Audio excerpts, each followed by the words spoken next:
Step into Value Zone. Value Zone Hypermart Patancheru. మీ వెహికల్లో వెంటనే diesel petrol కొట్టించుకోండి. ఏ పనున్నా వెంటనే వదిలేసి బంకుకు వెళ్ళి ఫుల్ ట్యాంక్ చేయించుకోండి. లేదంటే మీకు కష్టాలు తప్పవు. రేపటి నుంచి మీ బండి రోడ్ ఎక్కకపోవచ్చు. మరో 2-3 రోజులు పెట్రోల్ బంకులు మూసివేసే అవకాశం ఉంది. ఇప్పటికే పలు పెట్రోల్ బంకుల వద్ద నో స్టాక్ బోర్డులు దర్శనమిస్తున్నాయి. ప్రస్తుతం దేశవ్యాప్తంగా ట్రక్, టాక్సీ, బస్ డ్రైవర్ల సమ్మె కొనసాగుతోంది. హిట్ అండ్ రన్ కేసులో 10 ఏళ్ల జైలు శిక్ష, 7 లక్షల జరిమానా చట్టాన్ని వెనక్కి తీసుకోవాలని సమ్మెకు దిగారు.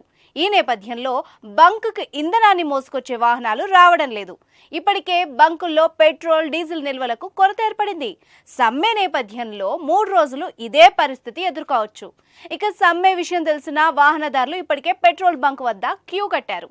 హైదరాబాద్తో పాటు ముంబై, థానే, నాగ్పూర్, పూణే, నాసిక్తో పాటు అన్ని ప్రాంతాల్లోనూ ఇదే పరిస్థితి నెలకొంది.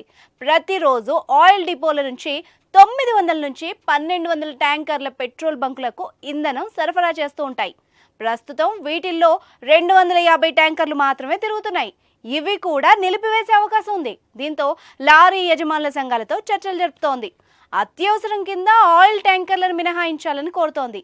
దీనిపై యజమానులు వెనక్కి తగ్గడం లేదు. ఇక విషయం తెలిసిన వాహనదారులు తమ వాహనాలను ఫుల్ ట్యాంక్ చేయించుకుంటున్నారు.